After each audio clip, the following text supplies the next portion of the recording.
오늘은 전도자에게 고난과 능력을 주시다라는 제목으로 사도행전 13장 42절부터 52절까지 말씀을 살펴보도록 하겠습니다.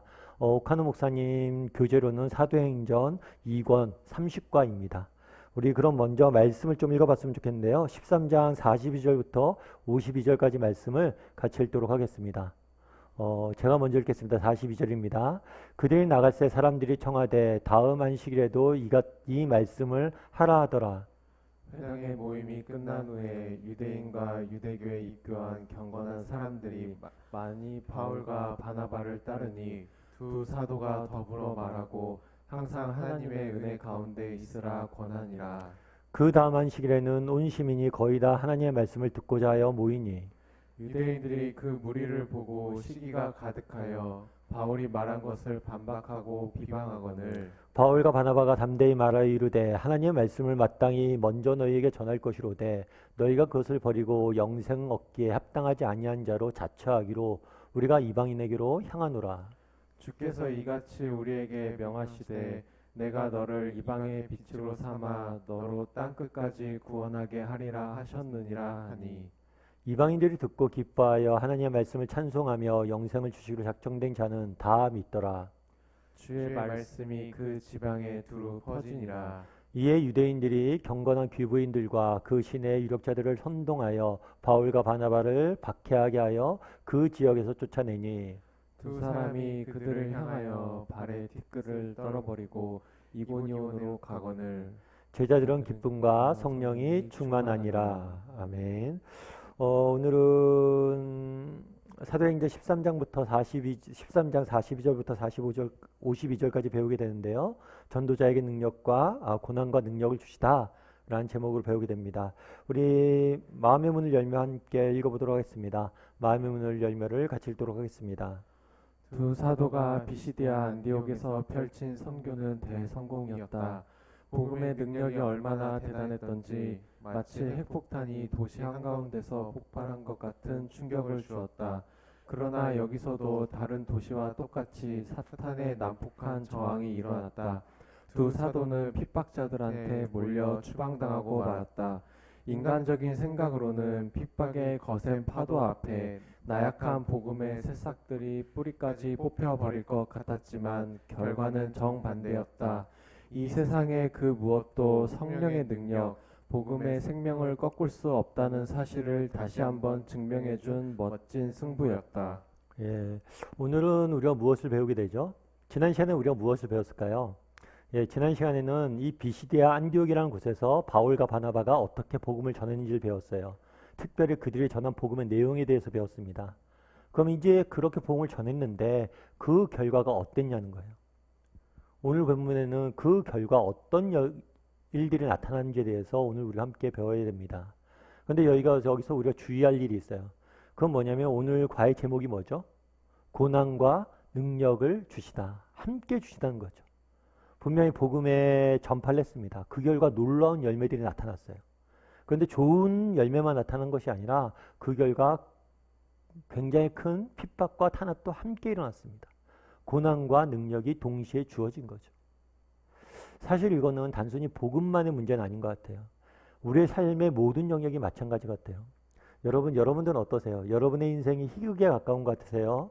아니면 비극에 가까운 것 같으세요? 사실 내 인생이 희극으로 가득하다. 내 인생은 비극으로 가득하다. 이런 인생은 없는 것 같습니다. 왜냐하면 내 인생이 좋은 일로만 가득하면 마치 햇볕만 계속 내리쬐는 사막처럼 우리의 영혼은 금방 메말라 버려요. 그렇다고 해서 내 인생이 비극만 계속하다. 그러면 우리의 영혼은 정말 어두운 밤, 정말 버려진 것처럼 결국에는 소생하지 못합니다. 그래서 하나님께서는 우리의 인생을 희극만 계속되고 비극만 계속되도록 짓지 않으셨어요. 뿐만 아니라 희극이 지나면 비극이 오고 비극이 끝나면 희극이 오고 이렇게도 짓지 않으셨어요. 어떻게 지으셨어요? 늘 희극과 비극이 동시에 진행대로 지으셨어요. 다르게 오늘 본문 표현대로 하면 능력과 고난이 함께 오는 거죠. 그래서 어쩌면 인생을 사는 참된 지혜는 뭘까요? 그것은 인생의 비극의 시기가 시작되었을 때 그 안에서 희극적 요소를 찾고 그것들을 소망을 두고 살아가는 거예요. 그리고 인생의 희극이 지속될 때는 그 안에 숨겨진 비극적 요소를 기억하고 겸손해지는 것. 그것이 인생의 참된 지혜이죠. 요즘 우리가 코로나 시기로 못 모이잖아요. 사실 못 모이기 때문에 우리가 여러 면에서 안타까운 점들이 있죠. 예전에 누리던 것들을 많이 못 누리죠. 그런데 이런 어려운 시기조차도 어떤 요소가 있어요? 희극적 요소가 있어요. 이 시기조차도 우리가 배울 게 있고 의미 있는 게 있어요. 그런 것들 우리가 돌아보고 정말 그런 것들을 의지해서 그것들로 소망을 얻고 힘을 얻어서 이 비극의 시기를 이겨낼 수 있어야 됩니다. 여러분 한번 이 서론에서 한번 나눠보는 것도 괜찮을 것 같아요. 여러분 집사님은 지금 인생이 희극에 가까우세요? 비극에 가까우세요? 저는 비극에 가까운 것 같아요. 그러면 이 비극 속에서 희극적 요소는 없으세요? 하고 자신의 인생이 요즘 어떤지 서로 이야기를 좀 나눠보는 것도 좋을 것 같아요. 재밌을 것 같아요. 그래서 서로가 정말 어떻게 비극 가운데서도 희극적 요소를 찾는지, 어떻게 희극 가운데서도 비극적 요소를 기억하고 겸손해지고 있는지 서로 나누면서 서론을 시작했으면 좋겠습니다. 그리고 오늘 배우게 되는 내용은 지리적으로 이렇게 좀 살펴보면 좋아요. 우리가 계속해서 배우는 건 뭐냐면 바울의 1차 전도 여행이에요. 1차 전도 여행은 C자를 기억하면 된다고 그랬죠. 안디옥에서 구부로를 통해서 갔다가 다시 이렇게 돌아오는 C자를 기록하면 돼요. 그래서 처음에 바울은 안디옥에 있었습니다. 그래서 구부로 가서 복음을 전하고 지금 어디까지 갔어요? 비시디의 안디옥까지 갔어요. 오늘 본문의 내용은 여기서 복음을 전하고 그 결과 어떤 일이 있었는지, 그리고 사람들이 배척을 내서 이 이고니온으로 가는 것까지 이야기를 좀 저희가 다루게 됩니다. 우리 1번 문제를 같이 한번 읽어보았으면 좋겠습니다. 1번 문제를 같이 읽어볼까요? 같이 읽겠습니다. 바울이 설교를 마치자 회중은 그에게 무엇을 요청했는가? 42절에는 이렇게 되었죠. 그들이 나갈새 사람들이 청하여 다음 안식일에도 이 말씀을 하라 하더라. 그들은 여기서 바울과 바나바겠죠. 바울과 바나바가 나가다. 아마 회당에서 말씀을 전했어요. 그래서 회당 밖으로 아마 나간 것 같아요. 나갈 때 사람들이 뭘 했다고요? 다음 안식일에도 이 말씀을 전해라. 왜 다음 안식일에도 이 말씀을 전해라 라고 이야기했을까요? 아마 바울과 바나바가 전한 말씀이 그들의 감동이 있었던 것 같아요. 그래서 또 듣길 원해서, 다시 듣길 원해서 아마 그들에게 요구했던 것 같습니다. 그러면 이렇게 사람들이 다음에 와서도 전해 주십시오 라고 이야기했을 뿐만 아니라 이 사람들이 보인 반응이 또 있어요. 우리 이번 문제를 한번 읽어볼까요? 바울이 전한 복음의 능력이 얼마나 대단했는가를 43, 44절을 가지고 말하라. 예, 42절에선 그랬죠. 바울이 회당에서 말씀을 전하고 나가려고 했을 때 뭐라고 했어요? 야, 다음에 와서 이 말씀 우리에게 또 전해줘. 이렇게 이야기했습니다. 근데 여기서 멈추지 않았어요. 멈추지 않고 뭐라고 이야기해요? 회당 모임 끝난 후에 유대인과 유대교에 교한 경건한 사람들. 아마 유대인들은 전통적으로 할례를 받고 율법을 지키고 정말 하나님의 백성으로 구별된 사람들이었죠. 그런데 이 유대교에 정말 입교한 사람들이 있어요. 아마 이 사람들은 이방인들이었겠죠. 그래서 유대교에 들어온 경건한 사람들, 하나님 믿는 사람들이 있었어요. 이 사람들이 뭐라고요? 많이 바울과 바나바를 따랐다. 그러니까 다음 주에 와서 또 말씀 전해 주십시오 라고 했는데 뭐예요? 다음 주까지 못 기다리는 거예요. 그래서 뭐예요? 바울과 바나바를 쫓아다니면서 얘기를 들으려고 했던 거예요. 참 우리도 이런 열심히 했으면 좋겠죠. 오늘 수요 모임인데요. 수요 모임 정말 다음 수요 모임까지 기다릴 수가 없다. 그래서 내가 좀 더 봐야지. 예습도 하고 복습도 하고 막 그런 마음들 다시 한번 듣기도 하고 그러면 정말 은혜가 있겠죠. 그런데 이렇게 막 따랐어요. 따랐더니 두 사도가 뭐라고 했냐면 항상 하나님의 은혜 가운데 있으라 권하니. 아마 이때 따랐던 사람들이 우리가 이제 예수님이나 제자들 따르는 경우 여러 가지 경우들이 있는데 그냥 호기심에 혹은 어떤 나쁜 의도로 혹은 다른 목적으로 따르는 경우가 있어요. 그런데 오늘 보니까 이 두 사도가 항상 하나님의 은혜 가운데 있으라 라고 이야기한 걸 봐서는 진짜 믿었던 것 같아요. 정말 은혜를 사모하고 은혜와 가운데 있었기 때문에 더 있으라고 권했던 것 같습니다. 그리고 44절에서는 뭐라고 돼 있어요? 그 다음 안식일에 다시 와서 전해달라는 말씀을 전했죠. 약속했죠. 그래서 그 안식일이 된 거예요. 그런데 온 시민이 거의 다 하나님의 말씀을 듣고자 모였다. 아마 이거는 약간의 과장법이라고도 할 수 있겠죠. 대신에 그만큼 뭐예요? 많은 사람들이 모이기도 했고 그만큼 바울과 바나바가 전한 메시지가 강력히 전해지고 있음을 이 표현을 통해서 보여주고 있는 겁니다. 그럼 우리 3번 문제를 한번 같이 읽어볼까요? 같이 읽겠습니다. 당신은 최근에 복음의 능력을 새삼스럽게 체험한 일이 있는가? 설교를 듣는 중에, 전도를 하는 중에, 혹은 선교에 관한 독서를 하는 중에 예수의 이름이 정말 대단하다고 느낀 일이 있으면 말하라. 그리고 이러한 은혜를 수시로 얻기 위해 당신이 각별히 계획하고 실천하는 일이 있으면 말해보라. 예, 오늘 질문에 먼저 물은 게 뭐냐면 최근에 복음의 능력을 새삼스럽게 체험한 적이 있는가? 여러분 어떠세요? 최근에 복음의 능력을 새삼스럽게 체험한 적이 있으세요? 한번 이야기를 좀 나눠봤으면 좋겠어요. 복음의 능력을 체험한 적이 있는지. 정말 설교를 듣다가 설교 말씀 듣는데 참 이런 게 가슴에 와닿았어요. 정말 우리가 믿는 것이 이렇게 좋구나. 이게 복된 일이구나 라고 깨달았어요. 뭐 이런 게 되든가. 아니면 전도할 때 전도를 하는데요. 정말 전도하는 과정 속에서 내가 정말 복음의 능력이 있구나 이런 걸 깨달았어요. 사실 저는 고등학교 때 사실 중학교 때부터 전도를 나갔는데 교회를 나갔는데요. 고등학교 때는 임원을 맡았어요. 우리 때는 뭐 학생의 임원을 맡고 종족을 했으니까. 그런데 우리 고등학교 때 고등부 총무 선생님이 신학생이었는데 대단히 열심히 있었어요. 그래서 일요일마다 뭘 했냐면 우리 고등부 예배 끝나고 나면 떡볶이 사주고 떡볶이 먹은 다음에는 서울역에 전도 나갔어요. 맨날 사형리 들고. 진짜 그때 보면 그냥 뭣도 모르고 저도 쫓아나갔는데 열심히 했던 거죠. 고등학생 아이가 서울역에 가서 지긋이 나이 먹은 40, 50대 어른들한테 사형리에 대해서 아세요? 하고 사형리 책자 읽어주고 예수님 믿으라고 권하고. 사실 말도 안 되잖아요. 고등학생이 누굴 전도합니까? 그런데 그때 느꼈던 것들이 있어요. 되게 재밌는 건 뭐냐면 정말 그렇게 전하는데 때론 믿어요. 참 그게 놀랍더라고요. 그래서 우리가 전도 나갈 때 늘 그런 얘기 했었습니다.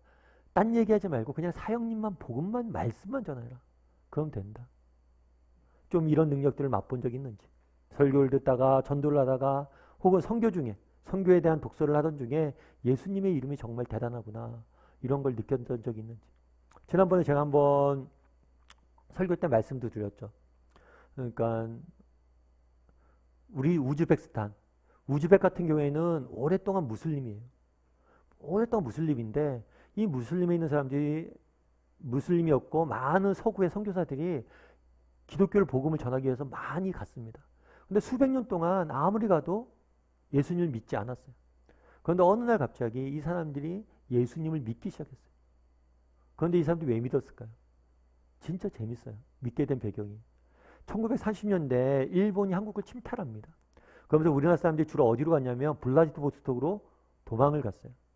그래서 여기서 고려인들이 모여 살았습니다. 그런데 스탈린이 일본과의 전쟁을 준비하면서 이 블라디보스톡을 병참 기지로 만들려고 그래요. 그런데 아무래도 고려인들이 수상해요. 이 사람들이 배신할 줄 모른다 생각하는 거예요. 그래서 고려인들을 어디다 전국에 있는 소련의 전국에 있는 5곳에 분산을 시켰습니다. 강제 이주를 시켰어요. 그 중에 하나가 뭐냐면 타스켄트예요. 여기 우즈벡 땅에 보낸 거예요. 그런데 고려인들이 굉장히 성실했다고 합니다. 그래서 이 고려인들을 보고 우즈벡 사람들이 너무 잘 받아들인 거예요. 그리고 고려인들이 우즈벡 문화 전반에 들어간 거예요. 그런데 이 고려인들 중에 하나님을 신실히 믿는 그리스도인들이 있었던 거예요. 놀랍지 않습니까? 정말 조국이 너무나 어려워서 정말 만주로 이민을 가고 도망을 가고 거기서 모여서 그나마 살고 있는데 정책대로 살고 있는데 또 하나님이 그들의 정처 없이 그들을 딴 곳에 내보냈죠. 낯선 땅으로. 그런데 이 가운데는 하나님의 놀라운 역사가 있었던 거예요. 우즈벡을 복음화시키기 위해서. 이런 거 보면 복음의 능력이 대단한 거죠. 그래서 이런 얘기를 좀 나눠보면 좋을 것 같아요. 개인적으로 여러분들은 복음의 능력을 체험한 적이 있는가? 이런 이야기를 좀 나눠봤으면 좋겠고, 저는 개인적으로 요즘 조금 복음의 능력을 대단하다고 느낀 게 저를 보면서 이제 느낍니다. 제가 최근에 여러분 요즘 MBTI 뭐 이런 검사가 유행이라고 그러더라고요. 교육자들이랑 이렇게 MBTI 이야기 이런저런 이야기를 했어요. 근데 제가 MBTI 검사해 보니까 INTP예요. 근데 이 사색가형인데 이 사람의 특징 중에 하나가 뭐냐면 종교를 가지기가 너무 힘들대요. 비판적이기 때문에. 그래서 제가 이거 보면서 맞다 이런 생각이 들었어요. 저도 대학교 때 정말 예수님 떠나 있었거든요. 맨날 비판적으로 사회도 보고 비판적으로 모든 걸 하고 종교에 대해서 비판적이고. 참 어떻게 이 성적 유형을 하면 제일 예수 믿기 힘들거든요. 그런데 예수 믿었을 뿐만 아니라 지금 목사가 돼 있잖아요. 참 세상의 지혜와 다른 거죠. 세상이 보기엔 정말 안 믿을 것 같은 사람.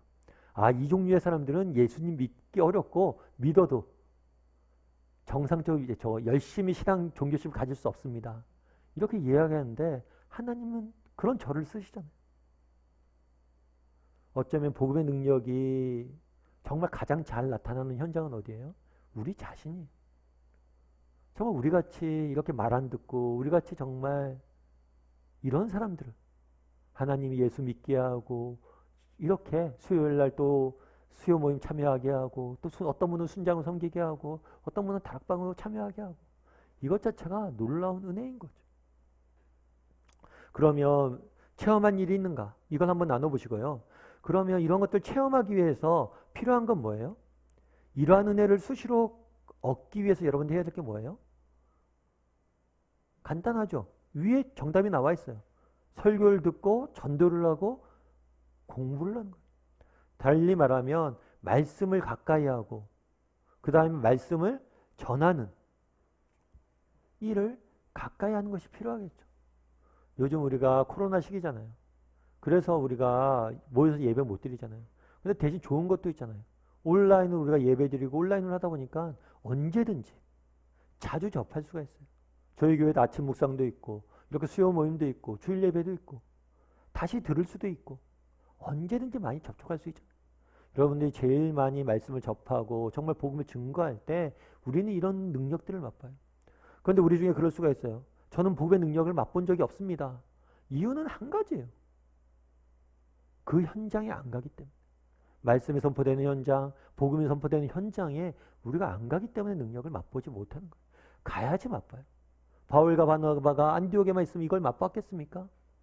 정말 이방인들 향해 전하니까 맛보는 거죠. 우리 4번 문제를 한번 읽어봤으면 좋겠습니다. 같이 읽도록 하겠습니다. 유대인들은 시기심에 사로잡혀 바울의 말을 트집잡아 핍박하기 시작했다.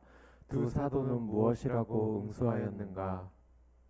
예, 유대인들이 바울과 바나바가 이렇게 복음을 전하니까 어때요? 막 주중에 와서 듣고 그 다음 주에는 엄청난 사람들이 와서 들은 거예요. 그러니까 유대인들이 시기가 된 거죠. 그래서 트집을 잡고 핍박하게 되었어요. 뭐라고 했냐면 46절 47절에 이 사람들이 핍박하고 10일 잡으니까 바울과 바나바가 이렇게 이야기한 거죠. 바울과 바나바가 담대히 말하여 이르되 하나님의 말씀을 마땅히 먼저 너희에게 전할 것이로되 뭐라고 돼요? 마땅히 먼저 너희에게 전할 것이다. 왜요? 이건 하나님의 계획이었어요. 처음에 아브라함을 부르실 때 약속하셨죠. 내가 너로 하여금 복을 받게 하고 너희가 복의 통로가 될 것이다. 너의 후손을 통해서 정말 이스라엘 백성을 통해서 이 세상에 복음을 전하는 것 그것이 하나님의 계획이었어요. 그런데 문제는 뭐예요? 너희가 그것을 뭐 했다? 버리고 합당하지 않은 자로 자처하기로. 정말 하나님의 계획은 아브라함을 통해서 이스라엘 백성들을 통해서 복음을 전하는 건데 그들이 거부한 거예요. 그러자 뭐라고 한 거예요? 우리가 이방인에게 향하노라. 여기서 우리는 개인적으로는 바울과 바나바지만 바울과 바나바가 속한 교회예요. 신약교회. 유대인들이 이스라엘 백성들이 하나님의 복음을 전하지 예수님을 거부하고 하나님의 복음을 전하지 아니하니까 뭘 통해서? 교회를 통해서 하나님께서 복음을 전하기 시작했다는 거예요. 그래서 우리가 교회가 이방인에게 향하노라. 주께서 우리에게 이같이 우리에게 명하시되 내가 너를 이방의 빛으로 삼아 땅 끝까지 구원하게 하리라. 이방의 빛으로 우리를 삼았다는 거예요. 참 여기서 우리가 알 수 있는 것은 뭐냐면 은혜의 원리예요. 복음의 원리가 알 수가 있어요.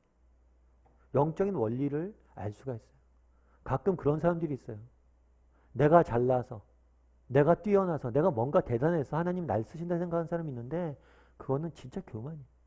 하나님 사람이 없겠습니까? 날 쓰시는 이유는 뭐예요? 잘나서가 아니야. 그냥 은혜. 그래서 우리는 뭐가 있어야 돼? 늘 감사가 있어야 돼. 왜 유대인들이 이렇게 됐습니까? 그 마음에 감사가 사라진 거예요. 내가 하나님의 도구가 되어지고 하나님의 부름받고 하나님께 쓰임받았다는 게 얼마나 복된 인생인데, 그걸 권리로 누리고 그것을 나의 특권으로 누리고 그게 내가 잘나서 된 거라고 생각하니까 유대인들이 정말 하나님을 거부하는 길까지 되어진 거예요. 늘 감사했으면 좋겠어요. 정말 예수 믿은 것도 감사, 정말 나를 순장으로 세운 것도 감사, 정말 순원으로 불러준 것도 감사.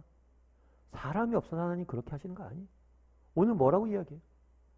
너희가 안 하면 내가 다른 사람 통해서 할 수 있다 하잖아. 정말 우리가 하나님 앞에 쓰임받을 수 있는 게 얼마나 복된지 알고 늘 감사하게 그 자리를 지킬 수 있는 사람이 되어야 돼. 우리 5번 문제를 한번 같이 읽어볼까요? 같이 읽겠습니다. 48절을 주의 깊게 살펴보라.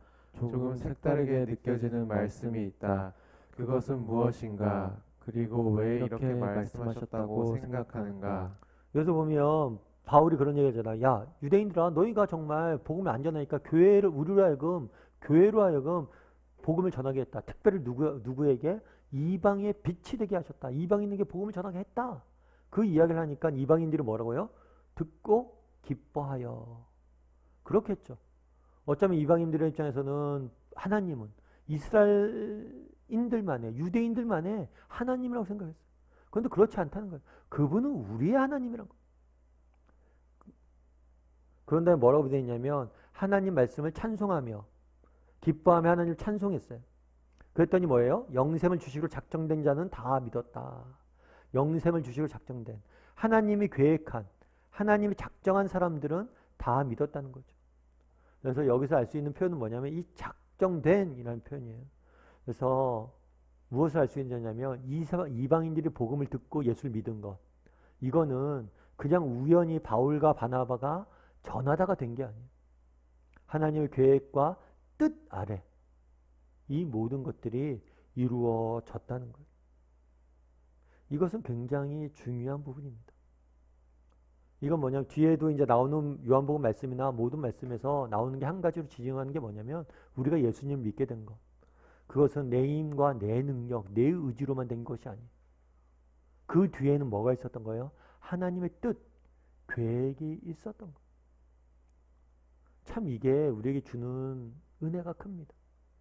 가끔 그런 생각이 들잖아요. 저도 이제 목사인데 예수님을 믿어요.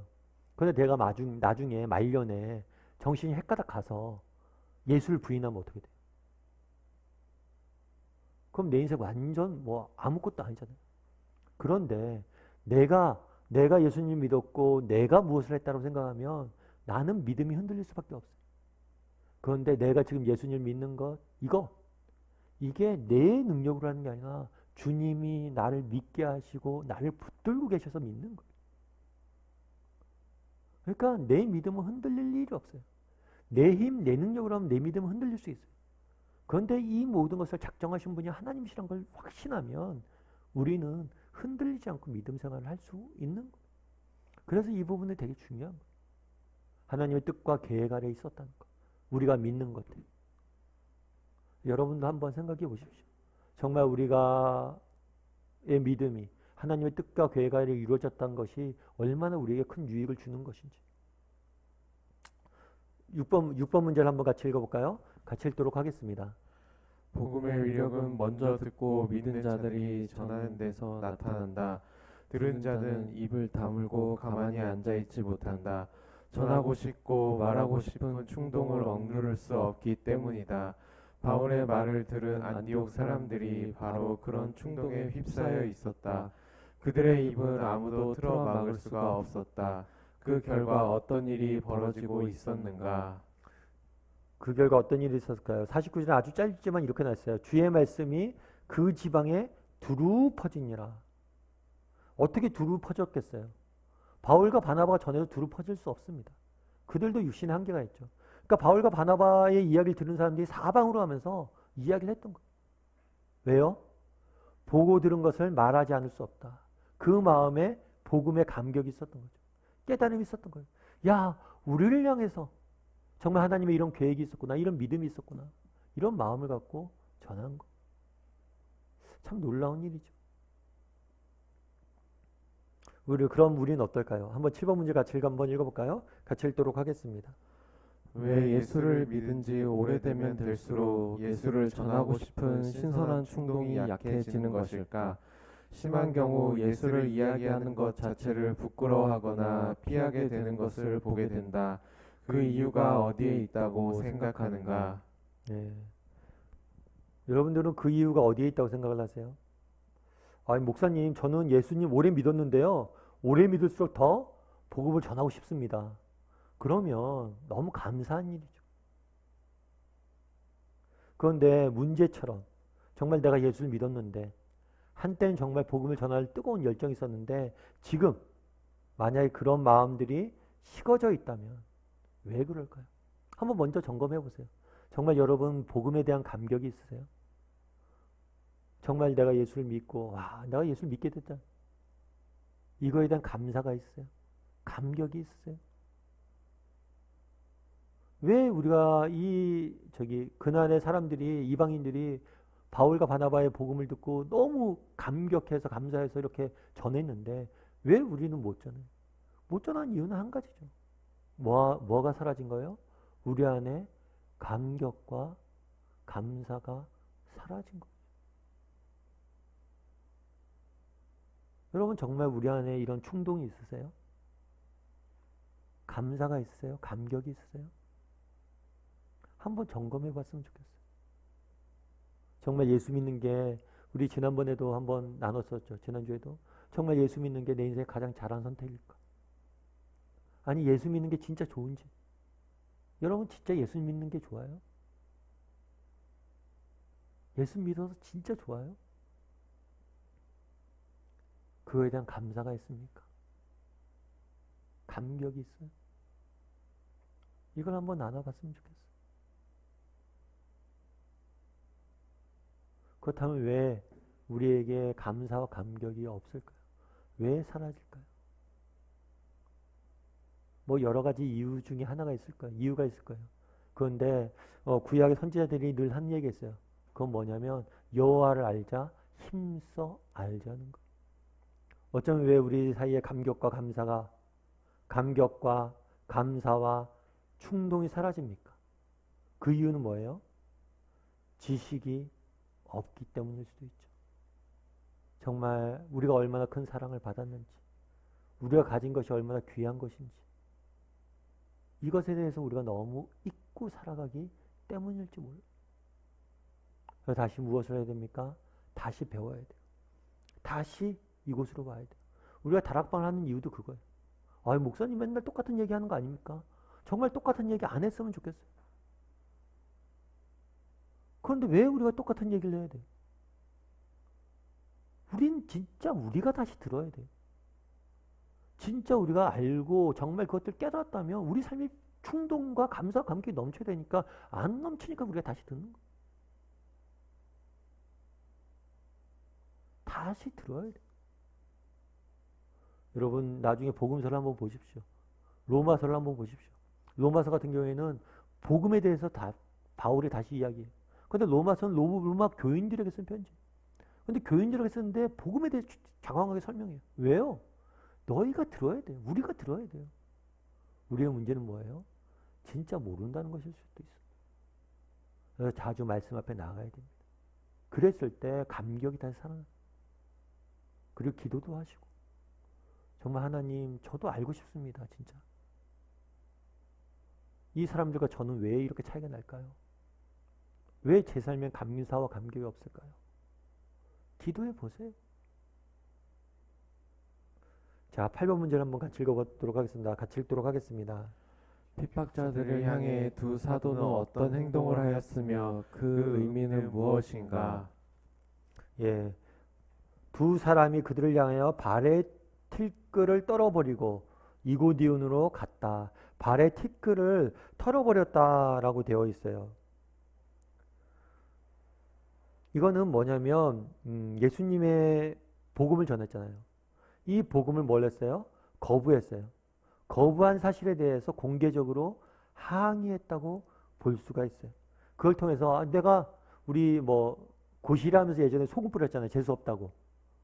그런 거 비슷한 것처럼 발에 티끌을 털어버린 것은 너희랑 이제 결별이다. 너희와 나는 무관한 존재이다. 너희의 그 구원받지 못하면 내 책임이 아니다. 너희가 거부한 것이다. 이런 걸 행동으로 보여주는 거예요.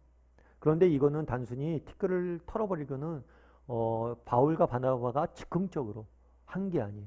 그거는 예수님께서 명령하신 거예요. 마태복음 10장 14절 15절에 이렇게 되어 있습니다. 같이 한번 읽어볼까요? 같이 읽겠습니다.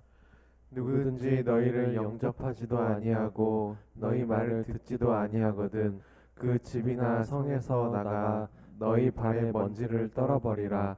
내가 진실로 너희에게 이르노니 심판날에 소돔과 고모라 땅이 그 성보다 견디기 쉬우니라. 너희 발에 먼지를 털어버리라. 예수님께서 미리 말씀하셨어요. 뭐요? 너희의 말을 듣지 않는 사람들이 있을 것이다. 그럴 경우에는 너희의 발에 먼지를 털어버리라. 그들로부터 그 경건하지 않은 사람부터 오염되지 않고 너희 자신을 지키라는 의미예요. 지키라는 의미고 이 부분에 대해서 너희의 책임을 묻지 않겠다는 거예요. 그래서 뭐라고 이야기해요? 그날에 심판날엔 소돔과 고모라보다 더 견디기 어려울 것이다. 우리 9번 문제도 한번 같이 읽어볼까요? 같이 읽도록 하겠습니다. 두 사도는 쫓겨났지만 그들을 통해 예수를 믿게 된 어린 신자들은 기쁨과 성령이 충만했다고 한다. 어떻게 이런 일이 일어났다고 보는가? 52절에 뭐라고 됐어요? 제자들은 뭐가 충만했다고요? 기쁨과 성령이 충만했다. 참 놀라운 일이죠. 처음에 어떻게 됐냐면 복음을 전했어요. 그랬더니 열매가 나타났어요. 그랬더니 뭐가 있었어요? 핍박이 있었죠. 핍박이 있어서 결국에 두 사도는 뭐예요? 쫓겨났어요. 그런데 그 결과 뭐가 넘쳤다고요? 기쁨이 넘쳤다는 거예요. 참 놀랍죠. 고난과 핍박이 계속됐는데 뭐가 넘쳐요? 기쁨이 넘쳐요. 오늘 제목이 이거잖아요. 능력이잖아요. 능력과 고난을 함께 주시다. 능력도 주시고 고난도 주셨어요. 그런데 우리 안에 뭐가 넘쳤다 그런 게 결론이 기쁨이 넘쳤다는 거예요. 우리 로마서 5장 그럼 왜 기쁨이 넘쳤을까요? 로마서 5장 1절부터 4절까지 이렇게 되어 있어요. 한번 같이 읽어볼까요? 같이 읽겠습니다. 그러므로 우리가 믿음으로 의롭다 하심을 받았으니 우리 주 예수 그리스도로 말미암아 하나님과 화평을 누리자. 또한 그로 말미암아 우리가 믿음으로 서 있는 이 은혜에 들어감을 얻었으며 하나님의 영광을 바라고 즐거워하느니라.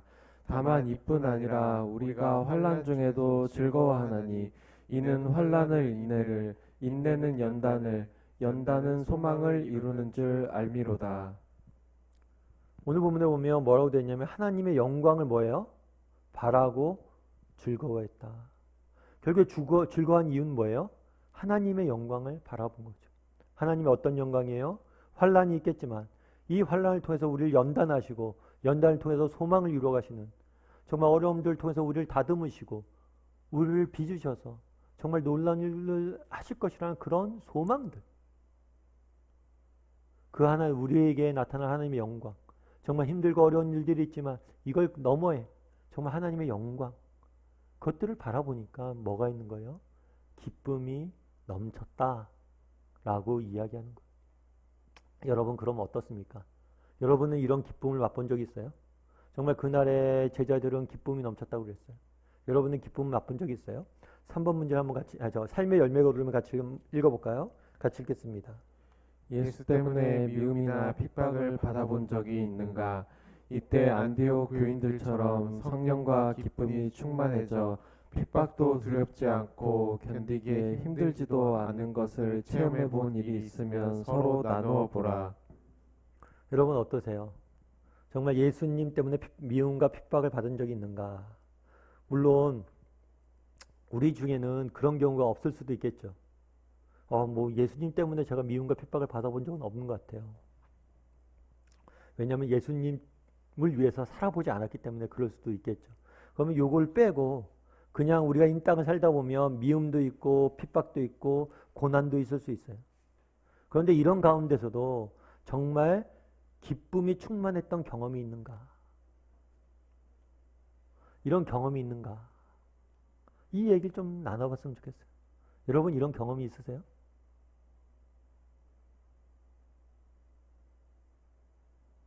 정말 내 인생의 고난이 들이치고 정말 내 인생의 어려움이 막 들이칠 때 그때도 정말 내 마음에 정말 그런 하나님이 주시는 그런 은혜가 가득해서 기쁨을 누려본 적이 있는지 한번 나눠봤으면 좋겠어요.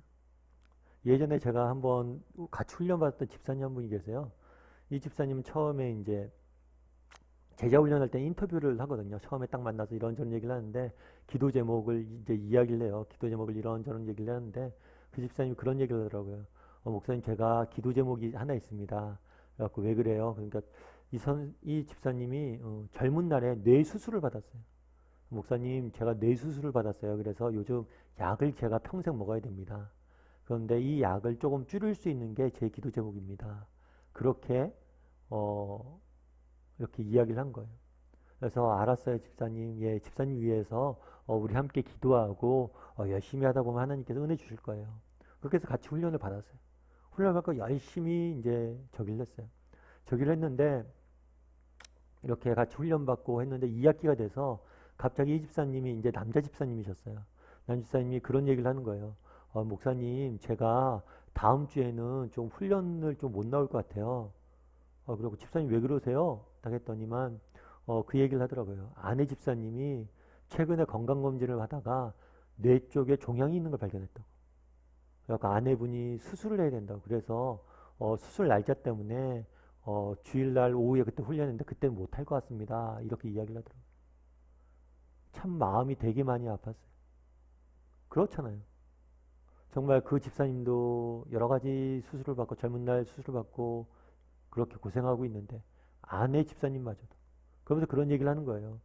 그래도 다행이에요. 건강검진을 하다가 우연히 발견돼 갖고요. 그래도 일찍 수술받게 됐어요. 그래갖고 사실 그건 다행이 아니잖아요.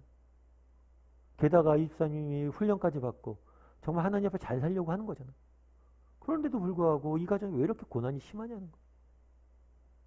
그래서 부득이하게 새벽에 옮겨서 제자 훈련을 했습니다. 제자계 훈련을 하고 이렇게 그 집사님 병원 가서도 기도해도 드리고 이제 그 다음 주가 됐어요.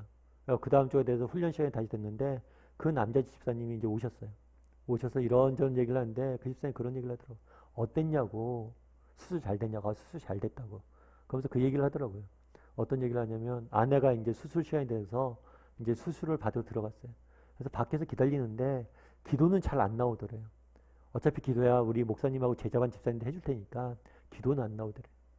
근데 그때 계속 찬양만 계속 나오더래요.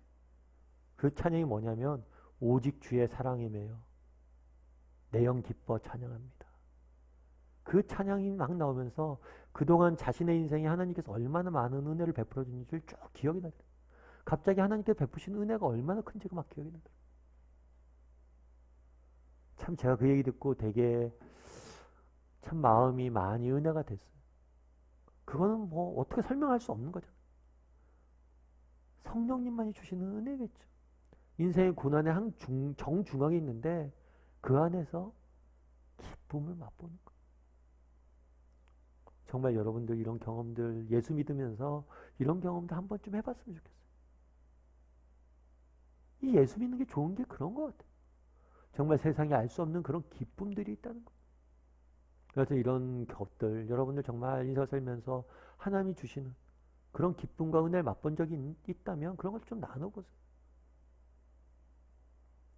그리고 우리 중에 혹시라도 정말 어려운 가운데 힘쓰고 노력하고 지금 고난 중에 있는 분들이 있을 겁니다. 그런데 기억할 게 뭐냐면 아까 얘기했죠. 바울이 환난 인내가 소망을 만들어낼 것이다. 인내가 연단이 소망을 만들어낼 것이다. 정말 지금 당장은 알 수 없어요. 하지만 정말 땀 흘려 본 사람만이 느낄 수 있는 기쁨이 있어요. 산 정상에 올라서 땀을 뻘뻘 흘리면서 맞이하는 그 기쁨이 있어요. 비록 지금 고난이 있고 힘들지만 정말 우리에겐 그 기쁨이 기다릴 거다. 이렇게 서로 격려도 하고 서로 기도 제목도 나누고 좀 그러면서 마무리했으면 좋겠어요. 그래서 마지막에 삶의 열매를 거두면은 정말 자신 인생을 살면서 고난 중에 있었는데 정말 하나님이 주시는 말로도 할 수 없는 기쁨을 맛본 적이 있는가? 그걸 한번 나눠보시고요. 그리고 서로가 정말 지금 어려운 일에 대해서 같이 격려도 하고 이거 끝나면 정말 참된 기쁨을 맛볼 거다. 그리고 서로 기도하며 믿음을 이겨내자 격려도 하고 서로 기도 제목도 좀 나누고 기도도 하고 그렇게 마쳤으면 좋겠습니다.